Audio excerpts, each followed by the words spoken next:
Good morning students. आज हम start करने वाले हैं chapter number 3 that is system planning and initial investigation. इसमें मैंने आपको पहले भी बताया था कि जैसे हम कोई भी सॉफ्टवेयर डेवलप करते हैं, उसे डेवलप करने से पहले हम इनिशियली इन्वेस्टिगेट करते हैं कि पर्टिकुलर हमारे एग्जिस्टिंग सिस्टम में यूज़र की रिक्वायरमेंट्स क्या हैं, what are the problems he is encountering in his present system कि why he required a new system। फिर उसके बाद हम इसके बेसिस पे ही हम सिस्टम को प्लान करते हैं और फिर डेवलप करते हैं।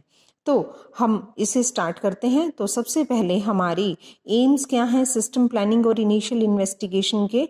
To define the user requirements, studying the present system and verify the problem कि यूजर ने आपको जो बताया क्या एक्चुअली वो प्रॉब्लम है भी या नहीं। फिर डिफाइन करेंगे हम कि उसकी एक्सपेक्टेशंस क्या हैं, उसकी रिक्वायरमेंट्स क्या हैं न्यू सिस्टम को लेकर। उसके बाद इसका बेस क्या है, सिस्टम एनालिस्ट कैसे प्लान इसको करता है। तो सबसे पहले तो उसके पास सारे के सारे सिस्टम की प्रॉपर इंफॉर्मेशन होनी चाहिए। तो सिस्टम एनालिस्ट के जो पास सबसे बड़ा हथियार है वो है इंफॉर्मेशन। नेक्स्ट उसके पास कंप्यूटर सिस्टम होना चाहिए जिसके ऊपर वो सारे बिजनेस के ऑपरेशंस करेगा। और एक ग्रोइंग नीड क्या है उसकी कि फॉर्मल लॉन्ग रेंज प्लानिंग उसके पास होनी चाहिए इंफॉर्मेशन सिस्टम की, कि कितना टाइम आपको लगेगा उसे डेवलप करने में, कितना कॉम्प्लेक्स होगा सिस्टम और क्या क्या उसकी आउटकम्स आएंगी। So these are the basics for planning in system analysis. After that dimensions of in planning कि जब आप एक प्लानिंग कर रहे हैं आपको क्या क्या स्ट्रेटजीज ध्यान में रखनी है। तो सबसे पहले तो due to high interest rate आप कोई भी सिस्टम डेवलप करा रहे हो तो उसमें आपकी बहुत हाई इन्वेस्टमेंट है, तो बहुत ज़्यादा आपका पैसा इन्वॉल्व है, तो आपका वैल्यू फॉर मनी वो आपका होना चाहिए कि अगर कोई इन्फ्लेशन हो जाता है तो आपके प्रॉफिट के ऊपर भी उसका प्रभाव पड़ेगा। और फिर आप ये गारंटी करिए कि आपकी एम्प्लॉयमेंट उससे बहुत अच्छी होगी, आपके बिजनेस का एक्सपेंशन अच्छा होगा और रिसोर्सेज की जो शॉर्टेज है वो उसका प्रेशर पड़ता है एक्सपेंशन के ऊपर, वो नहीं आएगा। और आपके कुछ रेगुलेटरी कॉन्स्टेंट्स होते हैं और आपको कोई भी इस तरीके से सिस्टम में प्लानिंग करनी है तो आपको ये ध्यान रखना है कि आप कोई जो आपकी रेगुलेटरीज मींस आपकी जो गवर्नमेंट होती है जहाँ से आपको एनओसीज वगैरह लेनी होती हैं तो उनके लेवल पे आपको कोई प्रॉब्लम नहीं आए। और increase productivity paves the way for expansion means जितने आपके सॉफ्टवेयर से आपकी प्रोडक्टिविटी बढ़ेगी उतना ही आपका जो है सिस्टम को एक्सपेंड करना, अपने सिस्टम अपनी कंपनी को एक्सपेंड करना आसान रहेगा। नेक्स्ट वाइज सिस्टम प्रोजेक्ट्स कि अगर हम सिस्टम के प्रोजेक्ट्स बनवाते हैं तो हम क्यों बनवाते हैं, क्योंकि उससे हमारी कैपेबिलिटी इंक्रीज होती है, हमारी प्रोसेसिंग की स्पीड अच्छी होगी, कंप्यूटर से काम होगा तो बहुत स्पीड से होगा, बहुत अच्छे से ज़्यादा एक्टिविटीज़ हम कर पाएंगे और हमारी रिट्रीवल और इंफॉर्मेशन बहुत अच्छा होगा। तो ये सारी चीज़ें मिलकर आपकी कैपेबिलिटी को बढ़ाएंगी। आपके सिस्टम को कंट्रोल करना बहुत आसान हो जाएगा, उसमें एक्यूरेसी ज़्यादा आएगी, कंसिस्टेंसी एक रूपता आएगी और बेटर एक्यूरेसी होने से आपके रिजल्ट्स बहुत अच्छे आते हैं।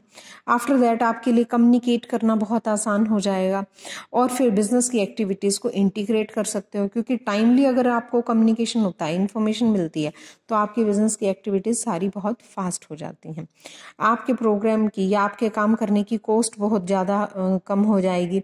जैसे आपको अगर ज़्यादा लेबर लगानी है, ज़्यादा गुड्स बनानी है, ओवरहेड देने हैं तो आपके पास बहुत ओवरहेड एक्सपेंसेस हो जाते हैं और यही काम अगर आपका कंप्यूटर से होता है तो आपकी कॉस्ट रिड्यूस होती है, प्रोसेसिंग करने की डेटा को रिड्यूस होती है और कॉम्पिटिटिवनेस उसमें आती है, क्योंकि आप लॉक इन कर सकते हो मेरे कस्टमर्स कौन से हैं, उनका डाटा रखते हो, उनसे इंफॉर्मेशन शेयर करते रहते हो, कॉम्पिटिटर्स का आपको डाटा मिलता रहता है, आप इम्प्रूव कर सकते हो अपने अरेंजमेंट्स को सप्लायर्स के साथ, न्यू प्रोडक्ट को डेवलप कर सकते हो, उनकी इंफॉर्मेशन दे सकते हो, उनको एडवर्टाइज कर सकते हो, आपकी एफिशिएंसी बहुत बढ़ेगी, आपकी गुडविल भी बढ़ जाती है, आप समय के साथ चलते हो। तो इस तरीके से बहुत सारे आपको जो है एडवांटेजेस इसमें मिल जाते हैं।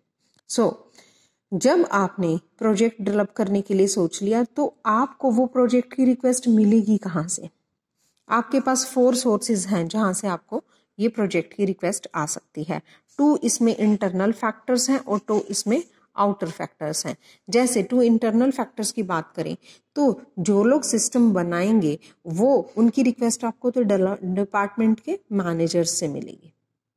जिनको डे टू डे काम करना होता है, डिफरेंट डिपार्टमेंट्स की सारी डिटेल चाहिए, सारी इंफॉर्मेशन चाहिए, वो सारी की सारी रिक्वेस्ट आपको डिपार्टमेंट के मैनेजर से मिलेंगी। वही आपको अप्रूवल देंगे कि हमें एक कंप्यूटर बेस्ड ऑफिस एडमिनिस्ट्रेशन चाहिए जिससे कि हमारा सारा काम जो है आसान हो पाए।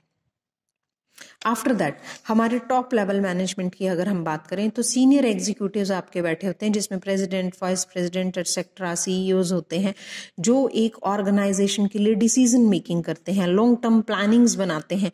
तो उनके लिए जो है हमारे जो वहाँ से हमें सारे प्रोजेक्ट की रिक्वेस्ट मिल सकती है। फिर है आपके बाहर की बात, request from the system analyst. System analyst आपका क्या करता है कि सिस्टम को एनालाइज करता है कि किस तरीके से हमें इस सिस्टम के अंदर प्रपोजल आया हुआ है, और वहाँ पर आपको ये पता चलता है कि हमारे यूजर्स की रिक्वायरमेंट्स क्या हैं। वो अलाउ करता है कि किस तरीके से आपने प्रपोजल को लिखना है उसके बिहाफ पे, कि यूज़र को क्या चाहिए, क्योंकि उसे टेक्निकल लैंग्वेज तो नहीं आता, वो सिंपली एनालिस्ट को बता देता है यूज़र आपका कि हमें एग्जिस्टिंग सिस्टम में ये प्रॉब्लम है और ये हमें सॉल्यूशन चाहिए। फिर आपको रिक्वेस्ट मिल सकती है आउटसाइड ग्रुप से। आउटसाइड ग्रुप से जैसे गवर्नमेंट के कॉन्ट्रैक्ट होते हैं, वो रिक्वायर्ड होते हैं कि उनमें स्पेशल वो बता देते हैं कि लोगों को अपॉइंट कर देते हैं कि हमें किस किस तरीके से हमें काम कराना है, हमें किस चीज़ की रिक्वायरमेंट है। जैसे गवर्नमेंट के जो भी डिपार्टमेंट्स होते हैं उनका ऐसे चलता है, और आपकी इस तरीके से आउटसाइड ग्रुप से आपको रिक्वायरमेंट आ सकती है। तो इन सोर्सेज से आपको प्रोजेक्ट की रिक्वेस्ट आती है। नेक्स्ट लेक्चर में हम पढ़ेंगे कि इनिशियली उन चीज़ों को आप इन्वेस्टिगेट कैसे करते हो। Thank you.